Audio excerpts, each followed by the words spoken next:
Details చూస్తే కువైట్లోని అంతులేని విషాదం చోటు చేసుకుంది. పొట్టకూటి కోసం ఇండియా నుంచి తమది కాదని దేశం వెళ్లిన కార్మికులు నిద్రలోనే తుది శ్వాస విడిచారు. ఈ ఘోర విషాదం కువైట్లోని దక్షిణ మాంగాఫ్ జిల్లాలో చోటు చేసుకుంది. తెల్లవారుజామున ఓ ఎత్తైన భవనంలో పెద్ద ఎత్తున మంటలు ఎగిసిపడ్డాయి. అందరూ నిద్రలో ఉండగానే మంటలు అంటుకున్నాయి.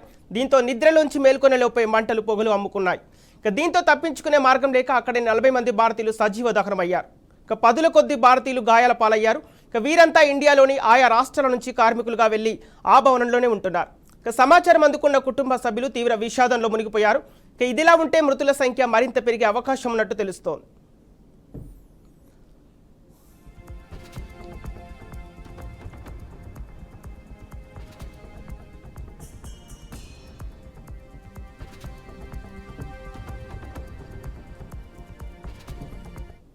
మృతుల్లో కేరళకు చెందిన వారు ఎక్కువగా ఉన్నట్లు సమాచారం. ఈ ఘటనపై విదేశాంగ శాఖ మంత్రి జైశంకర్ దిగ్భ్రాంతి వ్యక్తం చేశారు.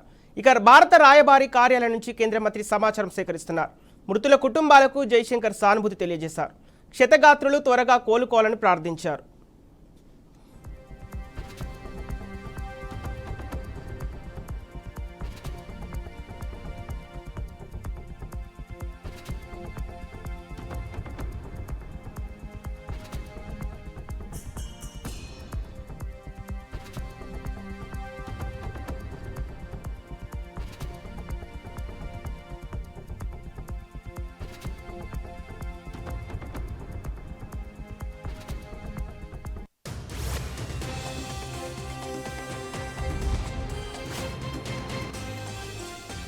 కువైట్లోనూ అంతులేని విషాదం చోటు చేసుకుంది. పొట్టకూటి కోసం ఇండియా నుంచి తమది కాని దేశం వెళ్లిన కార్మికులు నిద్రలోనే తుది శ్వాస విడిచారు. ఈ ఘోర విషాదం కువైట్లోని దక్షిణ మంగాఫ్ జిల్లాలో చోటు చేసుకుంది. తెల్లవారుజామున ఓ ఎత్తైన భవనంలో పెద్ద ఎత్తున మంటలు ఎగిసిపడ్డాయి. అందరూ నిద్రమత్తులో ఉండగానే మంటలు అలుముకున్నాయి. దీంతో నిద్రలోంచి మేల్కొన లేపో మంటలు పొగలు కమ్ముకున్నాయి. దీంతో తప్పించుకునే మార్గం లేక అక్కడే 40 మంది భారతీయులు సజీవ దహనమయ్యారు. పదుల కొద్ది భారతీయులు గాయాల పాలయ్యారు. వీరంతా ఇండియాలోని ఆయా రాష్ట్రాల నుంచి కార్మికులుగా వెళ్లి ఆ భవనంలోనే ఉంటున్నారు. సమాచారం అందుకున్న కుటుంబ సభ్యులు తీవ్ర విషాదంలో మునిగిపోయారు. ఇదిలా ఉంటే మృతుల సంఖ్య మరింత పెరిగే అవకాశం ఉన్నట్టు తెలుస్తోంది.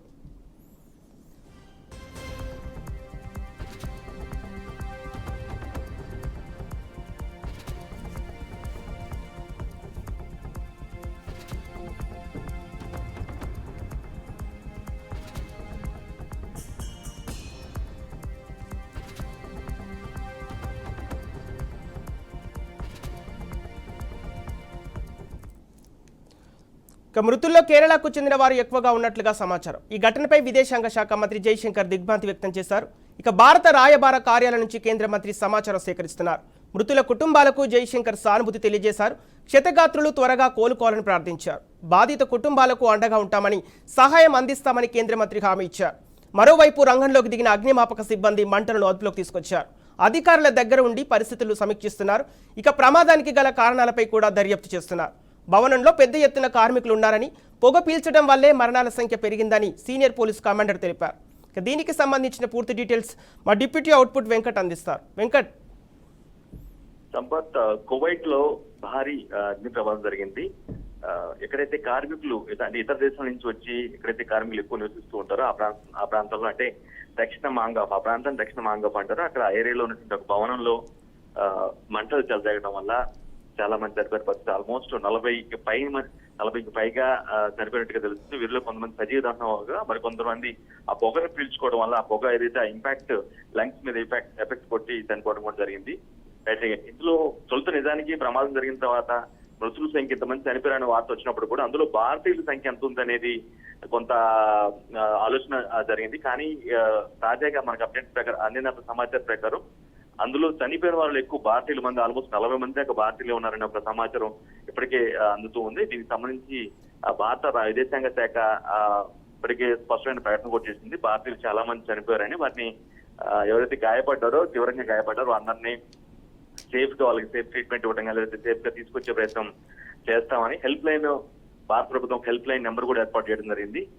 కువైట్ లో ఈ స్థాయిలో ఒక పెద్ద ప్రమాదం, అగ్ని ప్రమాదం ఈ స్థాయిలో ఇటీవల కాలంలో జరగడం ఇదే తొలిసారిగా మనం భావించాల్సిన అవసరం ఉంటుంది. అందులోనూ ఎక్కడైతే పట్టుకూడు కోసం వలస వెళ్ళినటువంటి కార్మికులంతా కూడా పనిచేసి నిద్రిస్తున్న సమయంలో సడన్ గా మంటలు రావడం, తప్పించుకునే క్రమంలో కొంతమంది భవనం పైనుంచి కిందకి దూకే క్రమంలో కొందరు గాయపడటం, కొందరు చనిపోవటం, కొంతమంది సజీవ దహనం అవడం, కొందరు ఆ పొగను పీల్చుకోవడం వల్ల ఇబ్బంది పడి చనిపోవడం, ఈ విధంగా భారతీయుల సంఖ్య ఈ స్థాయిలో ఒక విదేశంలో పర్టికులర్ గా పరాయి దేశంలో ఈ విధంగా ఒక పని కోసం వెళ్ళి, అంటే జీవన ప్రయాణంలో భాగంగా ఒక పని కోసం వెళ్ళి ఆ విధంగా హఠాన్ మరణించడం మొత్తం ఒక దిగ్భ్రాంతి, దేశం మొత్తం కూడా ఒకసారిగా దిగ్భ్రాంతి గురించి చెప్పుకోవచ్చు. ఇప్పటికే మోదీ ప్రభుత్వం అనుభూతిని తమ దిగ్భ్రాంతిని వ్యక్తం చేయడంతో పాటుగా బాధితులను ఆదుకుంటామని, తద్వారా ఎవరైతే అక్కడ ఉన్నారో వారందరూ కూడా సేఫ్ గా, వారంతా కూడా రిచెస్ట్ పర్సన్స్ ఏం కాదు కాబట్టి పట్టుకోడు కోసం వెళ్ళి పనిచేస్తూ కార్మికులుగా పనిచేస్తూ జీవనం సాగిస్తున్న క్రమంలో వారికి ఏదైనా అవసరం